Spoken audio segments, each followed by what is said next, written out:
আসসালামু আলাইকুম dear viewers. ইরানে মার্কিন সামরিক হামলা অবধারিত। সবাই ভাবছে ইরাকের মতো পরিণতি হতে যাচ্ছে ইরানেরও। যুক্তরাষ্ট্র ইরানের চারপাশে থাকা সামরিক ঘাঁটিগুলোতে অত্যাধুনিক সমরাস্ত্র এবং বাড়তি সেনা মোতায়েন করেছে।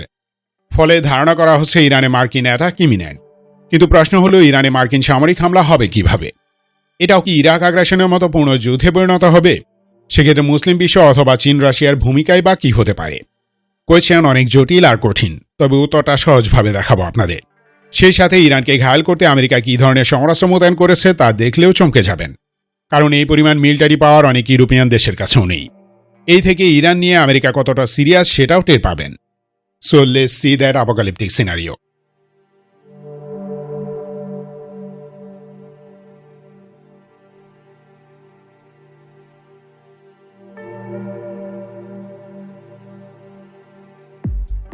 মোতায়েনকৃত সমরাস্ত্রের পরিমাণ ও ধরন দেখলেই বোঝা যায় যে আমেরিকা ইরান আক্রমণের জন্য fully ready. Still fighter and bomber, nuclear submarine, aircraft carrier, heavy guided missile destroyer, cruiser এবং শত শত ক্রুইজ মিসাইল ইরানের দিকে তাক করা আছে। ইরান ঘিরে থাকা 50টি সামরিক ঘাঁটিতে বাড়তি সেনা, latest air defence system, land based missile weapon system এবং all domain electronic warfare system মোতায়েন করেছে যুক্তরাষ্ট্র। অর্থাৎ পূর্ণ আক্রমণের প্রস্তুতি সম্পন্ন করেছে তারা। ইরানের চারপাশে মোতায়েন করা মার্কিন সমরাস্ত্রের মাঝে অন্যতম একটি হল carrier strike group. Carrier strike গ্রুপে একটি এয়ারক্রাফট ক্যারিয়ার, 3-4টি গাইডেড মিসাইল ডেস্ট্রয়ার, অন্তত একটি নিউক্লিয়ার অ্যাটাক সাবমেরিন, একটি হেভি ক্রুইজার এবং একটি সাপ্লাই শিপ থাকে। ইরানের কাছে ইউএসএস আব্রাহাম লিঙ্কন মোতায়েন করেছে যুক্তরাষ্ট্র। এটি F-35C ও F-18 সুপার হর্নেটের মতো 7টি অত্যাধুনিক ফাইটার জেট, 10টি MH-60 সিহক হেলিকপ্টার, অন্তত 5টি E-18G গ্রাউলার ইলেকট্রনিক অ্যাটাক এয়ারক্রাফট, 2টি E-2D হকাই আর্লি ওয়ার্নিং এয়ারক্রাফট ইত্যাদি বহন করে।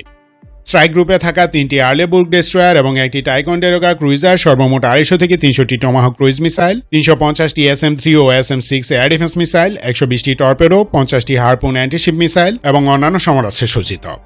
একটি ওহিও ক্লাস সাবমেরিন 154টি টমাহক বহন করে। এর বাইরে উল্লেখিত যুদ্ধজাহাজের স্টোরেজ ও সাপ্লাই শিপ আরও অন্তত 600 মিসাইল ক্যারি করে। অর্থাৎ total land attack cruise missile মোতায়েন আছে প্রায় 1000, এয়ার ডিফেন্স মিসাইলও প্রায় একই পরিমাণ এবং অ্যান্টিশিপ মিসাইল রয়েছে 150 থেকে 200টি। এছাড়াও বাহরাইন ও আরব আমিরাতের নেভাল বেসগুলোতে 5টি লিটরাল কমব্যাট শিপ অর্থাৎ ফ্রিগেট মোতায়েন আছে। সেগুলোতেও ক্রুইজ এবং অ্যান্টিশিপ মিসাইল যেমন আছে তেমনই আছে এয়ার ডিফেন্স সিস্টেম। এটি দৃশ্যমান হিসেব। এর বাইরে আরও মিসাইল ও স্মার্ট মিউনিশন মোতায়েন থাকতে পারে, যার হিসেব প্রকাশ করা হয়নি। সৌদি, কুয়েত, কাতার, আরব আমিরাত, জর্ডান এবং ইরাকের ঘাঁটিগুলোতে অন্তত 12টি প্যাট্রিয়ট ও থার্ড সিস্টেম মোতায়েন রয়েছে। এসব ঘাঁটিতে প্রায় 50,000 সেনা, মিশরের ঘাঁটিতে অ্যাব্রামস ট্যাঙ্ক, কাতার, বাহরাইন ও আরব আমিরাতে লং রেঞ্জ আর্টিলারি রকেট এবং ল্যান্ড বেসড মিসাইল ওয়েপন সিস্টেমও মোতায়েন করা হয়েছে। মধ্যপ্রাচ্যের প্রায় প্রতিটি বিমান ঘাঁটিতে সর্বাধুনিক F-35 ও F-18 সুপার হর্নেট যুদ্ধ বিমান এবং C-17 ও C-5 কার্গো প্লেন মোতায়েন করেছে। পাশাপাশি ইলেকট্রনিক ওয়ারফেয়ারের জন্য EC-37B, RC-135 Rivet Joint, RQ-4 Global Hawk, P-8 Poseidon ইত্যাদি electronic warfare, early warning and স্পেন মোতায়েন করেছে যুক্তরাষ্ট্র।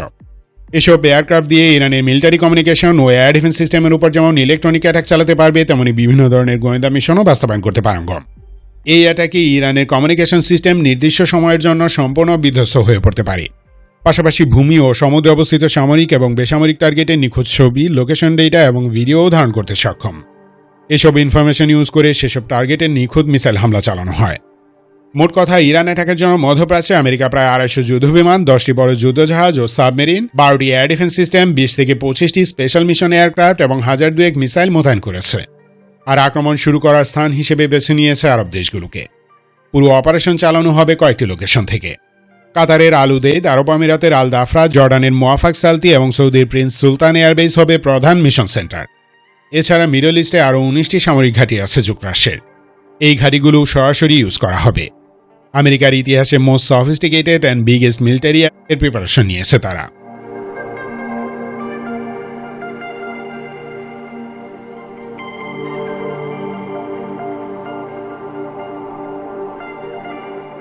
ইতিপূর্বে আমেরিকা যেসব দেশে সামরিক অভিযান চালিয়েছে তার সবগুলোই ছিল চূড়ান্ত দুর্বল দেশ। বছরের পর বছর আন্তর্জাতিকভাবে একঘরে করে রেখে সেসব দেশকে দুর্বল করা হয়েছে। তারপর হামলা করেছে তারা। কিন্তু ইরানের ক্ষেত্রে এমনটা হয়নি। উল্টো তারা নিজস্ব ডিফেন্স ইন্ডাস্ট্রি গড়ে তুলেছে। রাইফেল থেকে মিসাইল প্রায় সবই তারা উৎপাদন করে। So Iran tough target.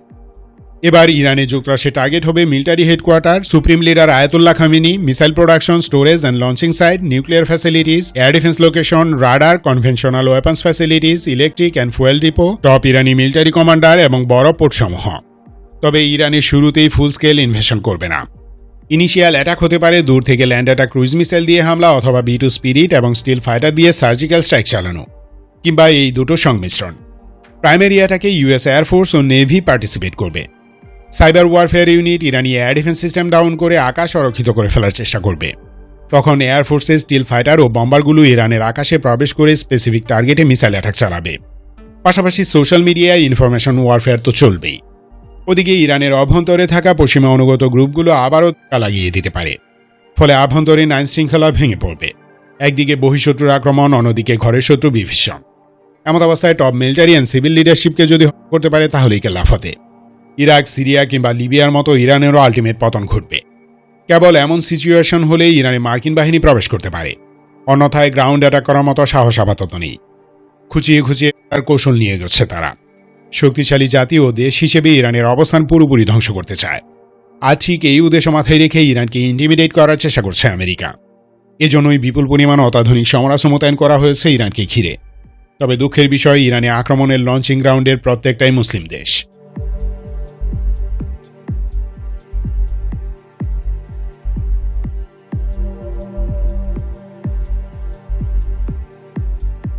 যুদ্ধের আগে সব দেশই কূটনীতির মাধ্যমে উদ্দেশ্য লক্ষ্য অর্জন করা ট্রাই করে। মানে যুদ্ধ ছাড়াই যদি কূটনৈতিক চ্যানেলে স্বার্থ হাসিল করা যায় তাহলে ডিরেক্ট ফাইটে কেউ যায় না। যে কোনো যুদ্ধে উভয় পক্ষই ক্ষতিগ্রস্ত হয়, আর ইরানের মতো প্রতিপক্ষ হলে ক্ষতির পরিমাণ অনেক বেশি হবে। এটাই স্বাভাবিক। যুক্তরাষ্ট্র চায় ইরান যেন তার কাছে আত্মসমর্পণ করে আরব দেশগুলোর মতো অনুগত হয়ে যায়। ইরান সেটি করবে না। তবুও আমেরিকা ডিপ্লোম্যাটিক চ্যানেলে ইরানকে পিছনে ঠেলে দিয়ে বিপ্লবী সরকারকে উৎখাত করার চেষ্টা করেছে, কিন্তু সেটি ব্যর্থ হয়। মানে ডিপ্লোমেসি এবং স্যাবোটাজ মিশন দুটোই ব্যর্থ। বাকি থাকে সামরিক হামলা। অনেক সময় আক্রমণের ভয় দেখিয়েও স্বার্থ হাসিল করা যায়। অনেকে ভাবছেন যে আমেরিকা সেটাই করছে। ইরানের চারপাশে ভয় পাওয়ার মতো সামরিক শক্তি মোতায়েন করে তেহরানকে ভয় পাওয়াতে চাইছে, যেন ইরান ভয়ে পিছু হটে। কিন্তু রিয়ালিটি হলো, আক্রান্ত হবার ভয় থাকলেও ইরানের পিছু হটার কিছু নেই। ওদিকে যুক্তরাষ্ট্রের ক্লিয়ার মেসেজ হলো ইরান যেন ইসরায়েলকে শত্রুর তালিকা থেকে বাদ দেয়, আর 10টি আরব দেশের মতো অনুগত হয়ে যায়। কিন্তু বেশিরভাগ ইরানি এবং তাদের সরকার সেটা করবে না। এজন্য তারা বিপ্লব করেনি। সো পিছু হটা বা অনুগত হবার প্রশ্নই আসে না। তা করলে বিগত 47 বছর ধরে ক্ষতবিক্ষত হবার কোনো দরকার ছিল না। যাই হোক, ইরান ইস্যুতে তো আমেরিকার রেড লাইন ক্রস করে ফেলেছে। ইরানও জানে যে এখন নতি স্বীকার করলেও মরতে হবে, না করলেও। তাই হাজার বছরের ঐতিহ্য নিয়ে টিকে থাকা ইরানিরা যুদ্ধ করেই বাঁচতে চায়। এজন্য তারা মার্কিন সামরিক হুমকির জবাব দিয়েছে পাল্টা হামলার হুমকি দিয়ে। ইরানি মিলিটারি কমান্ডাররা স্পষ্ট বলেছেন যে আক্রান্ত হলে মধ্যপ্রাচ্যে থাকা প্রতিটি মার্কিন সামরিক ঘাঁটি এবং ইসরায়েলে মিসাইল অ্যাটাক চালাবেন তারা। এমনকি আমেরিকান এয়ারক্রাফট ক্যারিয়ারও ডুবিয়ে দিবেন। এবার আর কোনো ছাড় দেয়া হবে না। Do or die. আমেরিকার টার্গেট ইরানকে সম্পূর্ণ ধ্বংস করা। সাদামের পতনের পর ইরাক ধ্বংস করেছে জাহান্নামীরা। লিবিয়া মাটির সাথে মিশে গেছে। সিরিয়া পুরোপুরি বিধ্বস্ত। ইরানের বর্তমান ক্ষমতাসীনদের উৎখাত করে সেখানেও স্বর্গ বানাবে না তারা। এটি ইরানিরা ভালো করেই বোঝে। সো ইরান অনুগত হতে রাজি নয়। তাই তাদের টার্গেট পাল্টা জবাব দেয়া এবং অদূর ভবিষ্যতেই দেশকে মুছে ফেলা। অর্থাৎ ইরান ও যুক্তরাষ্ট্রের মাঝে কোনো শান্তিপূর্ণ অবস্থান নেই। যুদ্ধই একমাত্র নিয়তি, আর ইরান তারই প্রস্তুতি নিচ্ছে। তাছাড়া গ্রেটার বাস্তবায়নের পথে প্রথম বাধা ইরান। আগের এক ভিডিওতে বলেছি যে সেই যুদ্ধ অলরেডি শুরু হয়ে গিয়েছে। অনেকে দ্বিমত করেছেন, কিন্তু বিগার পিকচার হলো the fire have already started. ধাপে ধাপে তা সম্পন্ন হবে। ইরানকে দিয়ে সেকেন্ড স্টেজ শুরু করা হচ্ছে।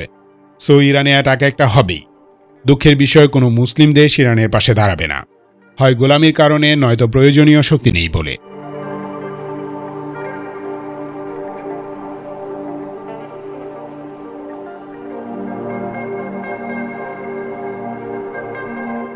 ইরানের মার্কিন অ্যাটাক হলে মিডল ইস্টের কোনো মুসলিম দেশ যুক্তরাষ্ট্রের বিপরীতে দাঁড়িয়ে ইরানকে বাঁচানোর দুঃসাহসও করবে না। অথচ এটাই হওয়ার কথা ছিল। এর কারণ প্রতিটি আরব দেশ মূলত পশ্চিমের পোশাক। তাদের সম্পদের 90%ই ইউরোপ আমেরিকায়। ভোগবিলাসের যাবতীয় আঞ্জামও সেখান থেকেই আসে। মোট কথা, তাদের জানমাল ও ক্ষমতার চাবিকাঠি আমেরিকার হাতে।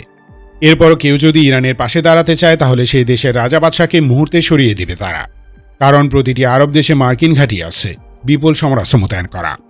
এসব দেশের আর্ম ফোর্সেস 1 ঘন্টাও ফাইট দিতে সক্ষম নয়। আর শাসকদের চরিত্র ফুলের মতো পবিত্র।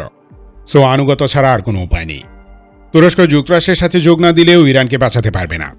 একে তো ডলার বেসড ইকোনমি, তার উপর পরমাণু শক্তি নেই। ইরান আক্রমণের ক্ষেত্রে হয়তো ন্যাটোর কোনো ভূমিকা থাকবে না, তথাপি ন্যাটো মেম্বার হিসেবে তুরস্ক আরেক ন্যাটো মেম্বারের বিরুদ্ধে ফাইট করতে পারবে না। সেক্ষেত্রে উল্টো আক্রান্ত হবে। আর নিউক্লিয়ার পাওয়ারের বিপরীতে খেলতে হলে নিউক্লিয়ার পাওয়ার হতে হয়। এখন প্রশ্ন করতে পারেন যে পাকিস্তান তো নিউক্লিয়ার পাওয়ার, তারা কেন বাঁচাতে যাবে না? ওয়েল, এটি পুরোপুরি অক্ষমতার ইস্যু। অর্থনৈতিক এবং কৌশলগত কারণে পাকিস্তান আমেরিকার বিরুদ্ধে ট্রু শব্দটি করার অবস্থানে নেই। এজন্য দেশটির রাজনৈতিক নেতৃত্ব দায়ী। দক্ষ দেশপ্রেমিক কোনো নেতা নেই। একজন যাও ছিলেন, তাকেও জেলেবন্দি করা হয়েছে। এমত অবস্থায় ইরানের পক্ষে গেলে আমেরিকা ইন্ডিয়াকে লাগিয়ে দিবে। আর পাকিস্তান প্রশ্নের সাপোর্ট পেলে দিল্লি আবারও ওয়াশিংটনের ফুটো চাটতে দ্বিধা করবে না। ওদিকে বিশ্বের বাকি মুসলিম দেশগুলোর কেউই মার্কিন অ্যাটাকের বিরুদ্ধে দাঁড়ানোর মতো শক্তিশালী নয়, সামরিক, অর্থনৈতিক কিংবা রাজনৈতিক কোনোভাবেই না। রাশিয়া চায়না সমরাস্ত্র এবং গোয়েন্দা তথ্য দিয়ে সাহায্য করবে, অলরেডি করছে, কিন্তু ইরানের হয়ে সরাসরি যুক্তরাষ্ট্রের বিরুদ্ধে যুদ্ধে যোগ দিবে না। সো ইরান একা, যা করার তা একাই করতে হবে। আশা করি ক্লিয়ার বোঝাতে পেরেছি। Thanks for watching this video. Stay alert, stay United. Love Bangladesh, long live Bangladesh.